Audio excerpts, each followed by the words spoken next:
Humans. That's what we are, right? How can we possibly imagine ourselves as anything else? We've experienced the world through these bodies for our entire lives, but for all we know, we might wake up one day and not even recognize ourselves in the mirror. It's guaranteed by evolution that if what we today call human beings stick around long enough, they're going to disappear, one way or another. The big question is who, or what, will replace us? Maybe new beings will take our place. Beings of pure mind and pure computational abstraction. They certainly won't be human, but might be created by them. Maybe they themselves were once human brains, scanned into computers, uploaded to the cloud, and now flying around in the ether. Maybe these things will be our children. In fact, maybe they'll be us. Maybe they'll be posthuman.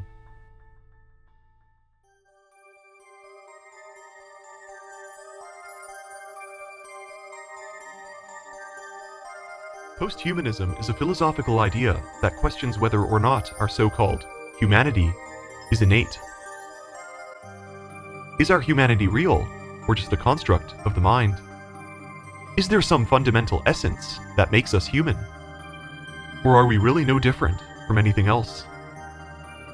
It's the idea that there's no such thing as a human identity, and the definition of the word human has always been dependent on the cultural and historical context. Humanity is, and always has been, in a constant state of change. 50,000 years ago, our ancestors did not consider the Neanderthals human, even though they might as well have been just as smart and capable as we were. In fact, nor were American slaves, which, like Neanderthals, were essentially considered a different species at the time. This is further evidenced by the Declaration of Independence. We hold these truths to be self-evident, that all men are created equal. But who counts as a man? What will we do on the day that our computers become just aware of reality as we are? What if we decide to become just like them? If we did, would we consider ourselves just as human as we are today? Digital communications technologies have once again changed our perception of ourselves. We can now speak to each other from anywhere in the world, as if they were right there in our homes. In fact, according to paleontologist Teilhard de Chardin, consciousness might just be an innate property of the universe itself, suggesting that the very surface of the world might one day become a conscious entity called the noosphere. It sounds like a pretty crazy idea, until you realize that he was predicting the internet almost a century ago. If we all decide to live in some giant planetary computer, then what will happen to our concept of the individual and the idea of the self? Make no mistake, posthumanism is not to be confused with humanism, which has its roots in the liberal Enlightenment philosophy of the 18th century, nor with transhumanism, which has its roots in the more existential philosophy of the 19th century. Most posthumanist ideas come from the 20th century, challenging humanist ideas like the Enlightenment, the ego, and even consciousness itself. Posthumanists and transhumanists actually can share a common interest in technological enhancement, but posthumanism approaches this topic from a radically different angle.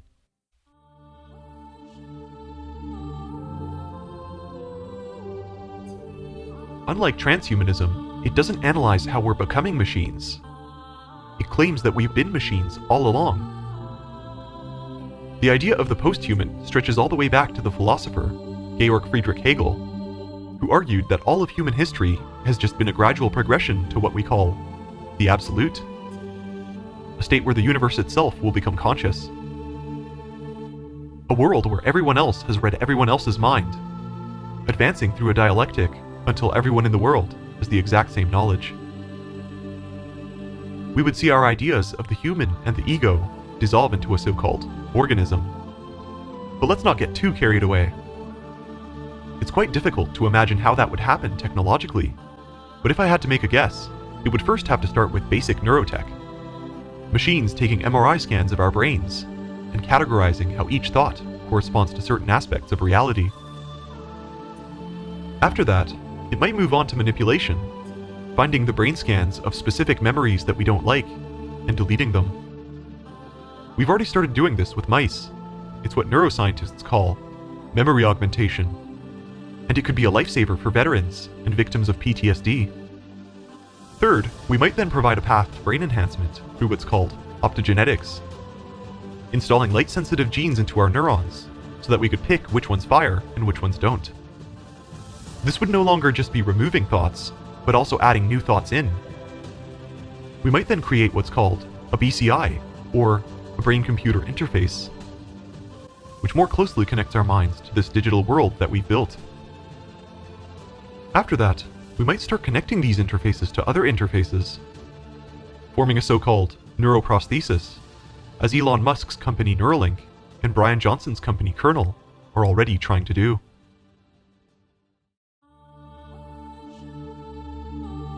The fifth step would be something new. If we gather enough research data from these interfaces, we could very well start unraveling the mysteries of consciousness, creating a working map of the human mind we call the connectome. In fact, there are many connectome sequencing initiatives already underway, like the Blue Brain Project, which has now started mapping the brains of mice. If we can imagine a world where enough people want to get their connectomes sequenced, they might then start uploading those connectomes to the internet, an idea we call mind uploading. It's within the realm of possibility that we might one day very well become immortal, with BCIs uploading backups of our brains every 5 minutes.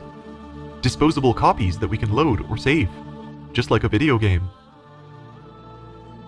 Lastly, we could start sharing these connectomes on the internet, revealing parts of our minds to others, helping them understand what our lives are like, and what we want them to be like.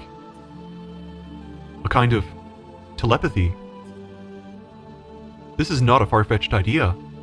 In fact, a group of researchers in Johannesburg have already started connecting multiple BCIs to their own special internet, what they've started to call Brainternet. The possibilities can be overwhelming, but are we ready to give up our human identity? I can assume that most people aren't, and they definitely shouldn't be forced to. However, if not, they might end up having to share this world with beings that are frighteningly unfamiliar to them. Because once we've completed the Connectome project, we might then start creating new connectomes, custom brains made from parts of other brains, or new personalities altogether. The Earth could become an alien world, filled with trillions of synthetic human connectomes, artificially created in computers, and inhabiting virtual worlds. It's an idea called whole brain emulation, or WBE, and it could lead to the very first people not born out of a womb or test tube, but purely from computer code. These are beings that Dr. Robin Hanson calls M's, and they will never know what it was like to have a biological body, or have your mind held back by space-time. But the big question is, will we give these strange beings the privilege of being counted as human? Or will we see them as monsters? This is not even considering the ethical implications of what we call mind replication. How will we treat all the copies people are going to make of themselves? What we call forks. People could have millions of copies of themselves living and thinking independently. Legions of these fork uploads, working on physics problems and the most profound philosophical questions. Furthermore, how will we determine whose minds get to be replicated and whose don't? Will brains that are smarter get to be replicated more? Or will all these uploads just merge into a single mind? It's too early to know for sure. And all in all, there's no universally agreed upon definition of the posthuman, and visions of it range from disembodied digital entities, to cybernetic organisms, to planet-sized hive minds. In fact, this idea is so new that not even posthumanists can universally agree on what posthumanism is. So, what actually is this posthuman?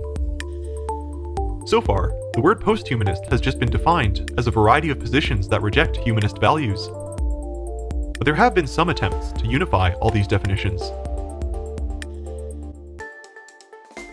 Chemist and philosopher Dr. Catherine Hales defines the human and the post-human as entities emerging from historically specific understandings of things like technology, culture, and embodiment. In her book, How We Became Posthuman, she defines the post-human as a critique of the Anthropocene. However, she's careful to note that posthumanism doesn't advocate for the extinction of humanity. The word posthumanism simply means that beings we didn't used to think of as having agency or choice will finally achieve this strange kind of Hegelian recognition.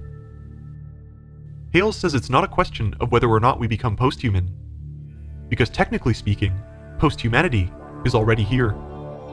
She actually disavows transhumanism because it holds materiality and the human form in higher regard than consciousness. She tries to disassociate posthumanism from transhumanism's anthropocentric mentality. Quote, "In the posthuman view, there are no essential differences or absolute demarcations between bodily existence and computer simulation." Another problem Hales notes with transhumanism is their assumption that consciousness is just an epiphenomenon with no agency of its own. Transhumanists tend to believe that the mind is simply just along for the ride and has no causal influence on the brain. It's a theory of consciousness called epiphenomenalism, mass propagated by the famous biologist Thomas Huxley, and then introduced to transhumanism by his grandson, Julian Huxley. Epiphenomenalism privileges the brain over the mind, just as humanism privileges the body over the brain. She also emphasizes that posthumanism should disassociate from humanism. The dominant humanist theory of consciousness, called dualism, is even more flawed than the epiphenomenalism of transhumanists. In fact, posthumanism might actually be closer to Buddhism and egolessness than it is to scientific materialism. To define posthumanism's alternate view on consciousness, Dr. Hales analyzes the historical and ontological dimensions of emerging cultural phenomena, like cyberpunk, the Turing test, and William Gibson's novel, Neuromancer. She defines the posthuman perspective of consciousness as the perception that information and materiality are conceptually distinct, but that information is far more essential, more important, and more fundamental than materiality. Her analysis notes that our emerging cultural idea of the posthuman is different from the transhuman, because it co-evolved alongside this emerging idea of artificial intelligence. She notes that this co-evolution is what allows posthumanists to extend their subjective understanding of consciousness beyond the boundaries of embodiment. In my way of thinking, in this book, I distinguish between thinking and cognition. Thinking, as far as I'm concerned, is what happens in the conscious mind. Cognition is a much broader capacity that extends beyond humans to other biological life forms and also technical systems. So now that we know what posthumanism is, what will it mean for our future? Posthumanism means that the social structures we see today will go from being defined by their human and biological origins to being restructured as socio-psychological systems of disembodied entities. Naturally, there's also been a huge interest on what posthumanism will do to our perception of time, as well as our lifespans. Dr. Natasha Vita-Moore has written an interesting dissertation on a posthumanist idea called life expansion. While transhumanists are very occupied with the idea of life extension, Natasha argues that we shouldn't only be trying to extend our lives, but also trying to spread sentience throughout the universe. We should not just focus on living longer lives, but better lives too. She argues that the act of moving our consciousness into non-biological substances, like computers, means that we are bringing things to life that previously weren't alive. Transhumanism is the transition to something beyond human, but posthuman is a condition beyond human, putting the workings of the brain into a different kind of system. By digitizing our consciousness, it follows that we won't only have unobstructed flow of information, but also liberation from our illusionary perception of space and time. From the immortalist perspective, transhumanism guarantees immortality, but not indestructibility. And the only way to be both immortal and indestructible is to be disembodied. This idea is explored in the recently debuted cyberpunk series based on Richard K. Morgan's novel, Altered Carbon. Imagining a post-human future where clone android hybrids house disembodied human consciousness.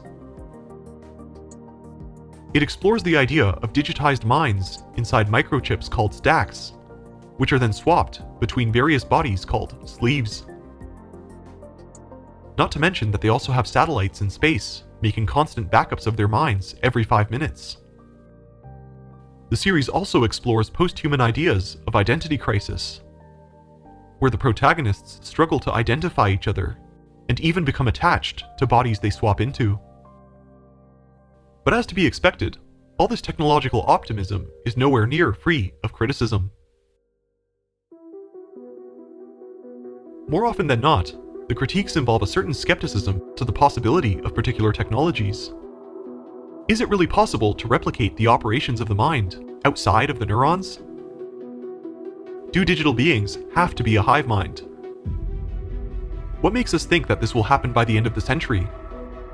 Perhaps life is already complex enough, and human existence should be simplified rather than enhanced. Furthermore, the ethics of all this are more blurry than you'd think, because one technological mishap could easily lead to an Orwellian nightmare. The most common critique is that we've already reached the pinnacle of civilization, and we shouldn't desire to change ourselves anymore. While posthumanists usually hand-wave away this work as neocon boomer posting, it does make a very strong case that technology can alienate us from each other just as easily as it brings us together. Naturally, most regular people would have a knee-jerk reaction to this otherworldly kind of society, and tend to call post-human futures dystopias.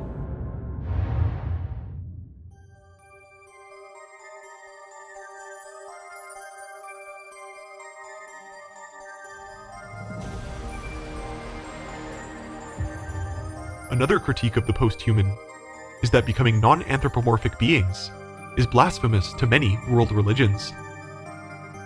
This complaint is usually directed towards historian and best-selling author Yuval Noah Harari and his book Homo Deus, The Human God. Unlike most futurists, Harari thinks that we will become gods literally, not metaphorically.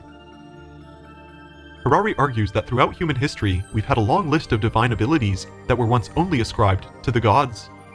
These abilities include things like curing the blind and creating life, things we can now do with retinal implants and synthetic biology.